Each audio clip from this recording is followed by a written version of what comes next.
નમસ્કાર દર્શક મિત્રો, તમે જોડાયા છો સાયકલ પર સંચાલિત ઝટપટ ન્યૂઝ અને નવસારી લાઈવ। સમગ્ર ભારતમાં માત્ર નવસારી શહેર એક એવું છે કે જ્યાં ઢીંગલા બાપાનો ઉત્સવ આદિવાસી સમાજ દ્વારા ઉજવવામાં આવતો હોય છે અને આ આદિવાસી સમાજમાં આસ્થાનું કેન્દ્ર બન્યું છે। મનોવાંછિત ફળ આપતા ઢીંગલા બાપાના દર્શન કરવા માટે દક્ષિણ ગુજરાતના આદિવાસીઓના ઘોડાપુર નવસારીમાં ઉમટી પડતા હોય છે।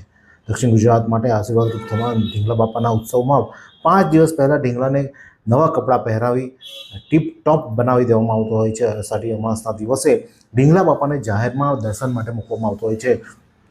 લગભગ 100 વર્ષ પહેલાં રોગચાળો ફાટી નીકળ્યો હતો, ત્યારે લોકો ટપોટપ મરતા હતા। ત્યારે આદિવાસી અગ્રણીએ રાત્રિ દરમિયાન પારસી વૃદ્ધે કહ્યું હતું કે એક યુવાન જેવા ઢીંગલા બાપાનું પુતળું બનાવો, તેને સિગરેટ વ્યસન કરી પૂજા કરવાનું જણાવ્યું હતું અને આદિવાસીઓએ તે પ્રમાણે પૂજા કરી હતી અને ત્યારબાદ રોગચાળો નાબૂદ થયો હતો। ત્યારથી અષાઢી અમાસના દિવસે ઢીંગલા બાપાની પૂજા કરી અને યાત્રા કાઢવામાં આવતી હોય છે। ત્યારે આ બાબતે જે સ્થાનિક મહિલા છે તે શું કહી રહી છે, આવો સાંભળીએ। હું એની સ્થાનિક રહેવાસી છું અને અમારા આદિવાસી સમાજમાં ઘણા બધા પર્વો છે, જેમાંનું એક આ પર્વ છે દિવાસો, જે અષાઢી અમાસના દિવસે ઉજવવામાં આવે છે। દક્ષિણ ગુજરાતમાં દિવાસાના પ્રસંગે ઘણી બધા માન્યતાઓ અલગ અલગ છે। ગામે ગામ શહેરોમાં લોક સંસ્કૃતિ અને લોક પરંપરાને જીવંત રાખતો એક આ તહેવાર છે। અમારા નવસારી ખાતે દાંડીવાડમાં જે ઢીંગલાનું જે મહોત્સવ જે ઉજવવામાં આવે છે, એ પર્વ પાછળ માન્યતા એવી છે કે વર્ષો પહેલાં 100-150 વર્ષો પહેલાં જ્યારે કોલેરા જેવો પ્લેગ નામનો જેવો રોગ ફાટી નીકળ્યો હતો અને એ સમય દરમિયાન ઘણા બધા લોકો મૃત્યુ પામતા હતા। હવે એ સમય દરમિયાન પારસીઓના અહીંયા છે ને તાળીના પીઠા ચાલતા અને એમાં જે અહીંની હળપતિ કોમ્યુનિટી જે છે એ હળપતિ કોમ્યુનિટી ત્યાં મજૂરી વર્ગ હતો અને મજૂર કામ કરતા હતા, મજૂરી કામ। તો એ સમય દરમિયાન જે ઘણા બધા લોકો મૃત્યુ પામતા હતા, તો એક પારસી સદગૃસ્ત જે છે એમને એવું સ્વપ્નમાં આવ્યા હતા અને એમણે એવું કીધું હતું કે માનવ કદની પ્રતિકૃતિ બનાવવામાં આવે, સફેદ વસ્ત્રો પહેરાવવામાં આવે, લાલ સાફો પહેરાવવામાં આવે, સિગરેટ મોંમાં મૂકવામાં આવે અને પછી એની વાજતે ગાજતે એમની શોભાયાત્રા કરી અને એનું વિસર્જન કરવામાં આવશે તો કદાચ આપણા આ રોગને આપણે નાબૂદ કરી શકીશું, એવી માન્યતા રાખવામાં આવી હતી। અને પછી એ સમય દરમિયાન અહીંના જે હળપતિ જાતિના લોકો જે એમને ત્યાં જતા હતા મજૂર, એમને ત્યાંથી પછી આ જે રતિલાલભાઈ જે છે એમને ત્યાં એમના જે પૂર્વજો દ્વારા એ બનાવવામાં આવી હતી ઢીંગલો, અને ત્યાર પછી વર્ષોથી અમે આજે અમારી પોતાની 5મી પેઢી છે, અમે વર્ષોથી આ તહેવાર ઉજવીએ છીએ। ટૂંકમાં એટલું જ કહીશ કે દિવાસાનું જે મહત્વ છે અમારા આદિવાસી સમાજમાં, જેમ ભગવાન જગન્નાથની રથયાત્રાનું મહત્વ છે, એટલું જ અમારા ઢીંગલા બાપાની યાત્રાનું મહત્વ છે। ઢીંગલા બાપાની જય। નવસારીમાં રાહત દરે ઉત્તમ સારવાર મેળવવાનું સ્થળ એટલે કેજલ life in multi speciality hospital, જ્યાં સામાન્ય ઓપીડી ઉપરાંત સર્જિકલ, બાળરોગ, સ્ત્રી રોગ, ઓર્થોપેડિક જેવા વિવિધ વિભાગોના નિષ્ણાંત તબીબો, અત્યાધુનિક સુવિધાઓ સાથેનું આઈસીયુ તેમજ મા કાર્ડ અને આયુષ્માન કાર્ડ હેઠળ સારવાર ઉપલબ્ધ છે। તો આ હોસ્પિટલનું સરનામું નોંધી લો: નેશનલ હાઈવે નંબર 48, સ્વામિનારાયણ મંદિર સામે, કબીલપુર, નવસારી। અને વધુ માહિતી માટે સ્ક્રીન પર દેખાતા નંબર પર સંપર્ક કરો। તો વનિતાબેન રાઠોડે સ્થાનિક જે તેની મહત્વ છે તે સમજાવ્યું હતું।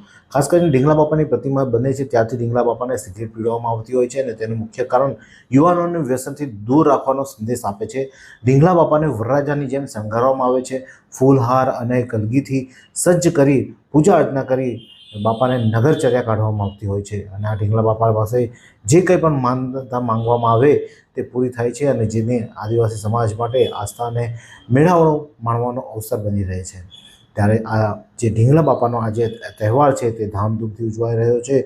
ઢીંગલા બાપાની આજે સ્થાપના થઈ છે અને તેમના દર્શન લોકો કરી રહ્યા છે।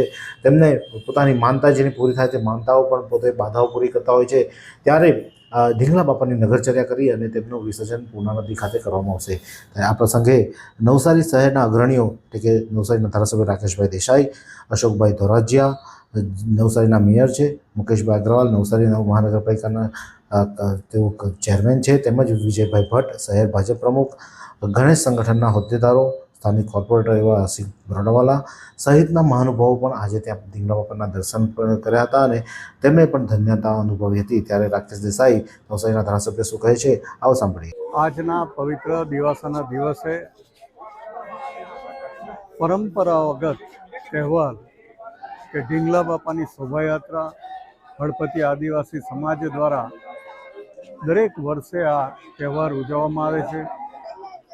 અમે પણ આ ઢીંગલા બાપાની શોભાયાત્રા જે ચાલુ થવાની તૈયારી છે એ દરમિયાન ઢીંગલા બાપાની પૂજા અર્ચના કરવા માટે હું એક લોકપ્રતિનિધિ તરીકે નવસારીના, મારી સાથે નવસારી મહાનગરના મેયર એવા અશોકભાઈ ધોરાજીયા, નવસારી મહાનગરપાલિકા મહાનગર ભારતીય જનતા પાર્ટીના પ્રમુખ વિજયભાઈ ભટ્ટ સહિત સમગ્ર ભારતીય જનતા પાર્ટીનો પરિવાર, જે આદિવાસી સમાજ જે રીતે ઉત્સાહપૂર્વક અને શ્રદ્ધાપૂર્વક આ ઢીંગલા બાપાનો તહેવાર વર્ષો વર્ષ ઉજવે છે તેને શુભેચ્છા આપવા માટે, સમગ્ર આદિવાસી સમાજને શુભેચ્છા આપવા માટે અને આદિવાસી સમાજ સાથે આ તહેવારને ઉજવવા માટે સમગ્ર ભારતીય જનતા પાર્ટીનો પરિવાર અહીં હાજર છે.